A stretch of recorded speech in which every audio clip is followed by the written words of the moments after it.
एक बार बोलिए कार्तिक महात्म की जय, विष्णु भगवान की जय, माता लक्ष्मी की जय, राई दामोदर की जय। राधे कृष्ण राधे कृष्ण राधे कृष्ण। हे प्रभु, अब आप 11वां अध्याय सुनिए। नारद जी बोले, इंद्र आदि सब देवता फिर दैत्यों को अपनी ओर आते हुए देखकर भय से कंपित हो विष्णु की स्तुति करने लगे।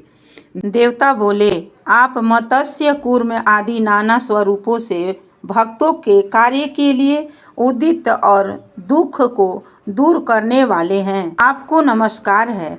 ब्रह्मा विष्णु तथा शिव स्वरूप धारण कर आप जगत की सृष्टि पालन तथा संहार करने वाले और गदा शंख पद तथा चक्र हाथों में धारण करने वाले हैं। आपको नमस्कार है। लक्ष्मी के प्यारे, असुरों को मारने तथा गरुड़ पर चढ़कर चलने वाले, हे पीताम्बरधारी, यज्ञादिक क्रियाओं के परिपाक करने एवं विकार युक्त होने वाला तथा शरणागत की रक्षा करने वाले, आपको बारंबार नमस्कार है।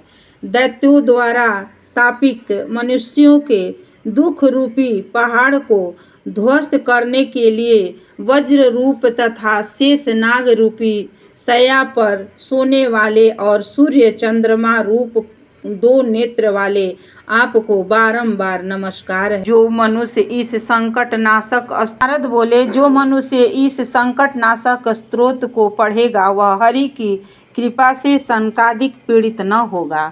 इस प्रकार जब दैत्यों के शत्रु भगवान ने देवताओं की विपत्ति जानी, तब क्रोधित और खेद युक्त हो तथा उठकर भगवान शीघ्र गरुड़ पर आरूढ़ हो लक्ष्मी से बोले। श्री भगवान ने कहा, तुम्हारे भाई जलंधर ने देवताओं को बहुत दुख दिया है, इसे उन देवताओं द्वारा बुलाया गया, मैं युद्ध के लिए शीघ्र जाऊंगा। लक्ष्मी बोली, यदि मैं तुम्हारी प्रिया और सदा भक्त हूँ तो हे कृपानिधे, मेरा भाई युद्ध में क्यों आपके हाथों से मारे जाने योग्य होगा।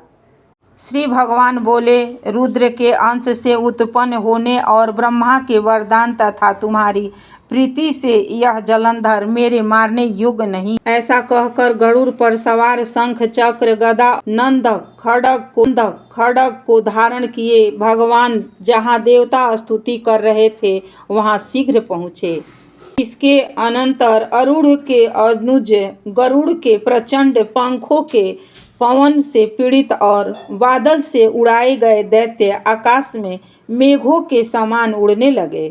के बाद जलंधर दैत्यों को पवन से पीड़ित देख क्रोध से आकाश में उछलकर विष्णु के समीप गया। बाणों से आकाश को अवकाश रहित अर्थात बाण पूरित करते हुए भगवान तथा दैत्यों में बड़ा युद्ध हुआ।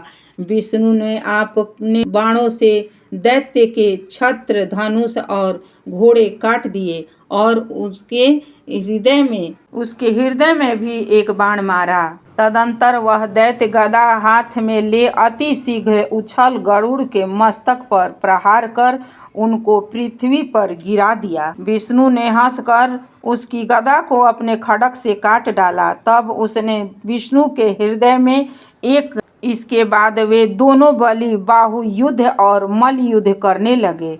वे बाहुओं से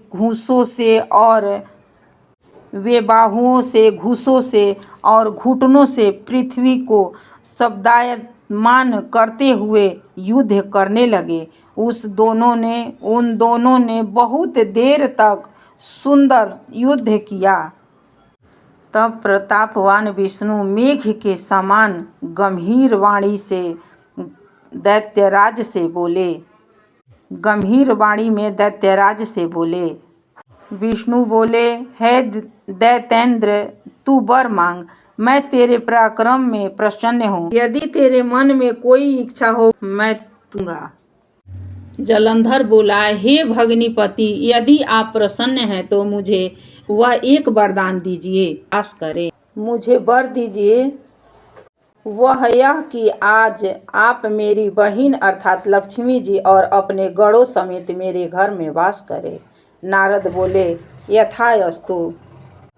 ऐसा कहकर भगवान सब देवताओं और लक्ष्मी सहित जलंधर के नगर को गए। महाबाहु जलंधर देवताओं के अधिकारों पर दैत्यों और स्थापित कर पृथ्वी में चला आया। देवता, गंधर्व और सिद्ध इन सब को पास जो कुछ रत्न अर्थात सर्वोत्तम वस्तुएं थीं, उनको अपने वश में करके सागर नंदन जलंधर राजा बन बैठा। देवता, गंधर्व और सिद्ध आदिकों को और सर्प, राक्षस तथा मनुष्यों को वह अपने पुर का नगरवासी बनाकर तीनों लोकों का राज्य करने लगा। इस प्रकार जलंधर देवताओं को अपने वश में करके प्रजा का धर्म से निज पुत्र के समान पालन करने लगा। जलंधर के धर्मराज करने के समय न कोई रोगी, न कोई दुखी, न कोई दुर्बल और न कोई दरिद्र ही दिखाई देता था। अर्थात उस राज्य में सब प्रजा आनंद से समय को व्यतीत करती थी।